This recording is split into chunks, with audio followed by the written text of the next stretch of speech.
I'm here on a 15-kilometer easy run together with Isaac Kimeli. 8th position at the Olympics in the 5,000 meters for Belgium. He's like the Belgian superstar on the 5,000 meters. I'm position 2, Isaac is position 1. And then we're here with his family as well. Isaac Ego, marathon runner, and Victor, who is cross-country half marathon runner right now. And we're gonna have a little conversation together, Isaac and me, about recovery.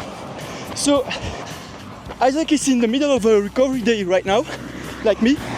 And I'm gonna ask to Isaac, what's for you? How do you recover? What are the most important things to recover after or between hard training days? Yeah, for me more important after training, sleeping, good eat, and drinks a lot of water. Yeah, nothing special, and just only a lot of sleep.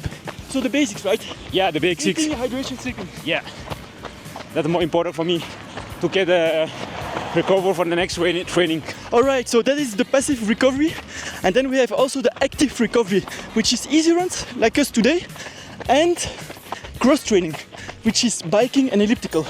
Why are people doing biking and elliptical? Because it's a way to get the blood flowing into the body, which blood flow enhances recovery because blood is full of nutrients and all those things. And cross training allows to reduce the impact. Now when I run, I have an impact at every footstep. At every footstep I'm carrying about 2.5 times my body weight, which is a lot, so my muscles get damaged. However, when I bike or when I do elliptical, I don't have that impact. And then I asked to Isaac, what do you do this afternoon? And he's not running. What are you doing?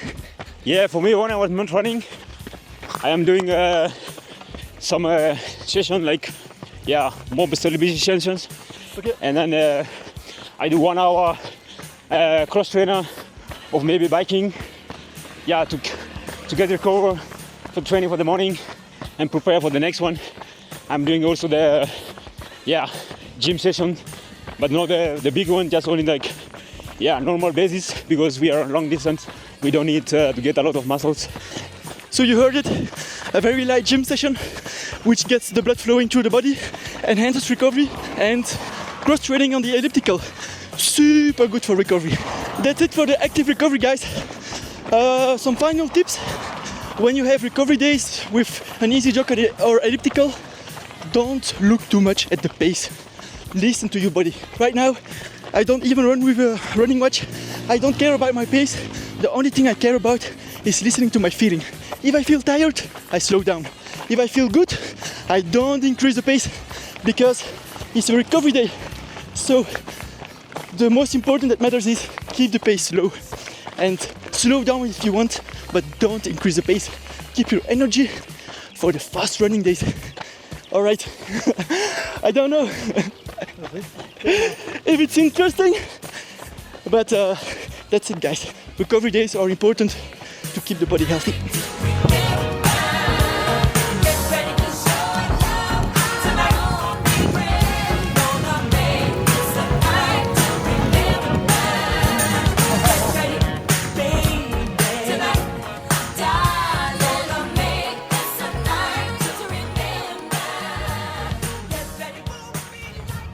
Recovery run done.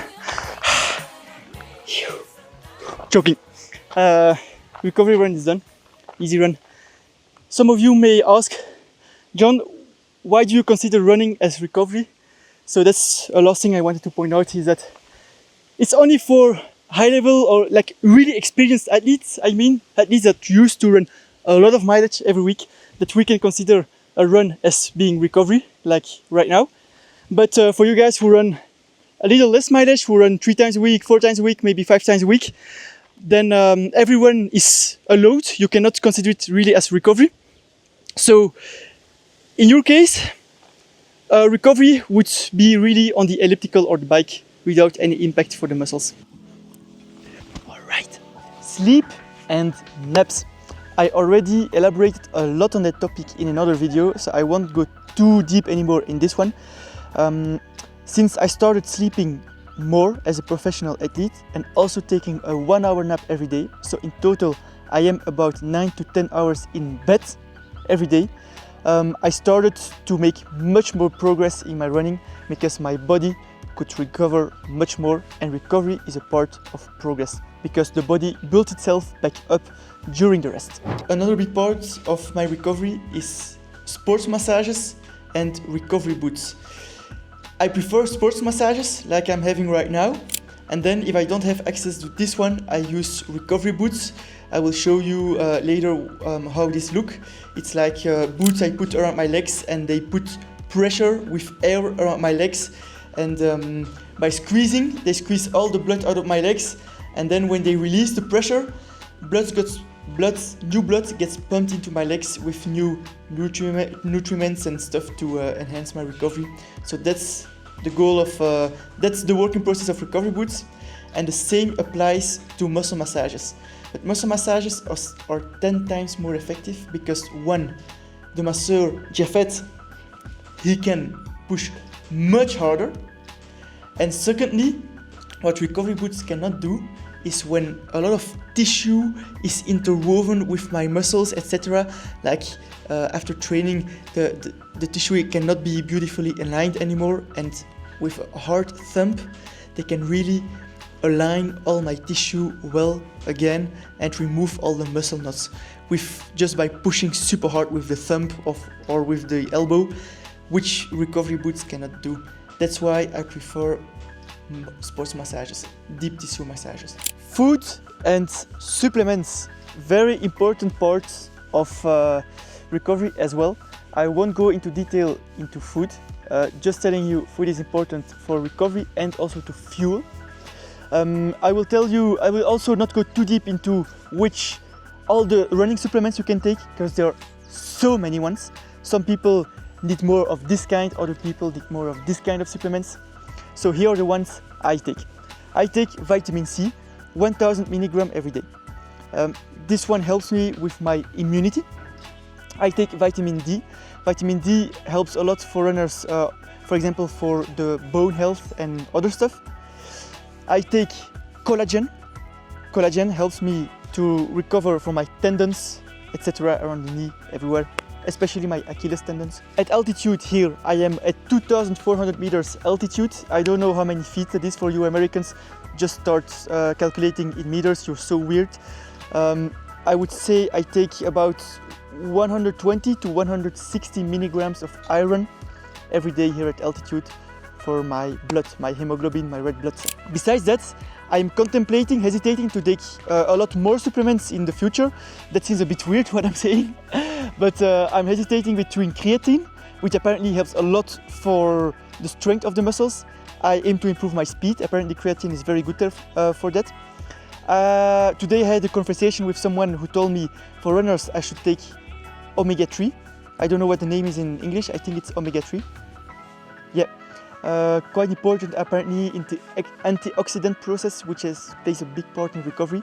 I don't know the exact biological pathways in our body, but there's a woman who is very knowledgeable about that, told me, John, you have to take omega-3. And then besides that, there are 1000 other supplements you can take. My personal opinion is I don't want to take 40 pills every day, because that would just make of me kind of drug addict, if you see what I mean. So I try to limit myself. Today I only take vitamin C, vitamin D as pills, and iron at altitude, and maybe I will add omega-3 in the future, and the creatine is like just a scoop of powder. That's it. If you really think all the dietitians out there, the physiologists, the sports doctors, if you think that other supplements can really benefit me, tell me them in the comments, and why, because I'm always looking to improve my performance, so please help me out. I'm getting massage right now, I'm full of oil,